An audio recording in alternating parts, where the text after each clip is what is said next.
ऐसा तू समर्थ ब्रह्मांडाचा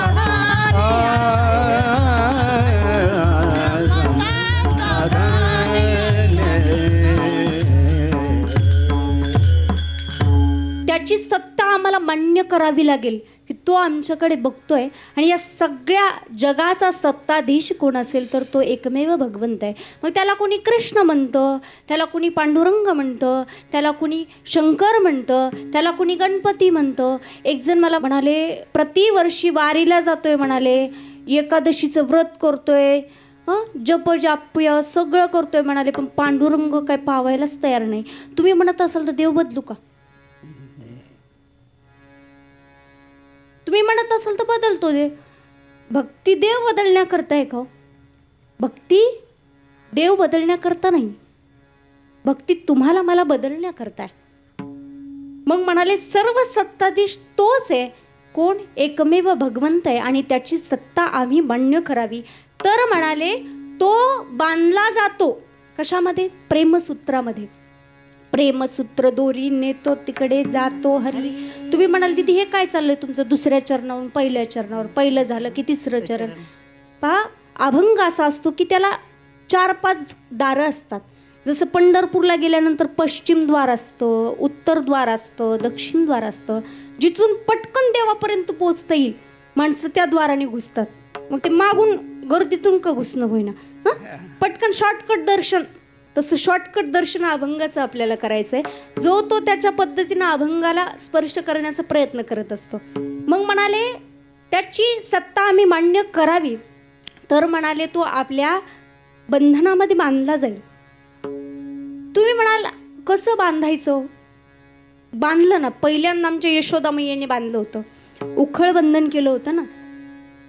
प्रत्येक वेळी भगवंतांना बांधताना 2 बोटे दावं कमी पडायचं. शेवटी आईची दया आली, म्हटलं मैया येलो बांधलो. बांधून घेतलं एकदाच भगवंतानं, बांधून घेतलं. तो बांधला जातो संतांना, तो बांधला जातो सज्जनांना, तो बांधला जातो साधू संतांना. फक्त दुष्टांना त्याला बांधता येत नाही, दुष्टांना त्याला बांधता येत नाही. म्हणाले त्याची सत्ता आम्हाला मान्य करावी लागेल तर तो बांधता येईल.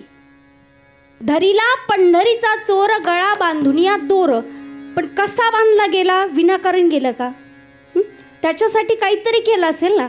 मग म्हणाले जनाबाई म्हणाल्या की सोहम शब्दांचा मारा केला. काय केलं म्हणाले?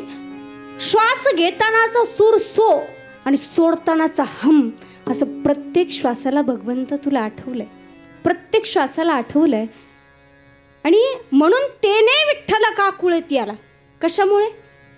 भगवंत म्हणाला बाई जने जने जने सोड एकदाच, किती बांधशील तुझ्या भक्तिपाशात.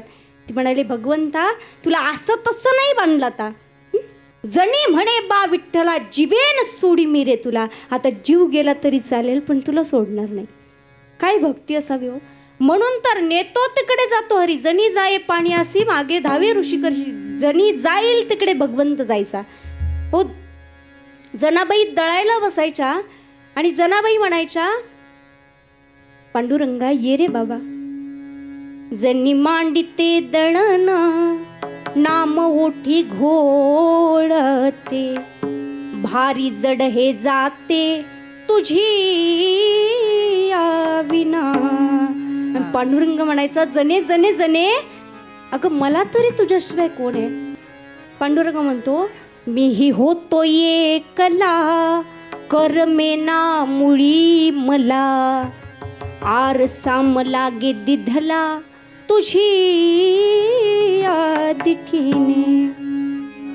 भगवंत म्हणतो हाक तुझी येता कानी झोप उडाली ग बाई. कागदळते सये कली माझी या बिना. माझ्याशिवाय एकटी दळते सोय ग. मी आलोच.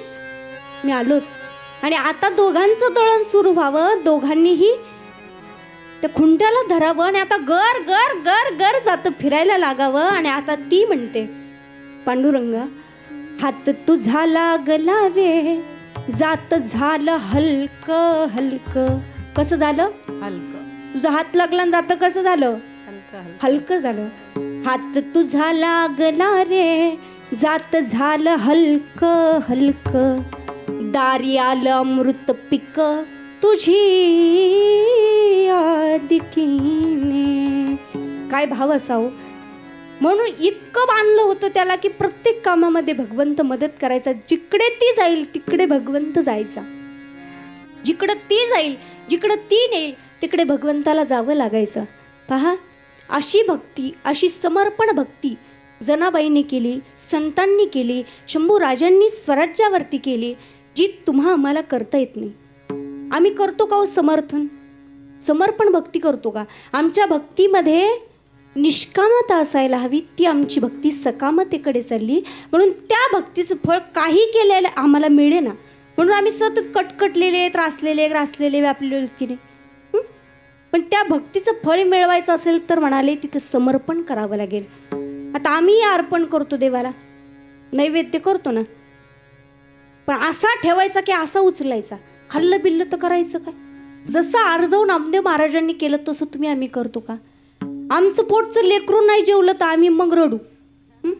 मग रडू, माझं लेकरू आज जेवलंच नाही बाई.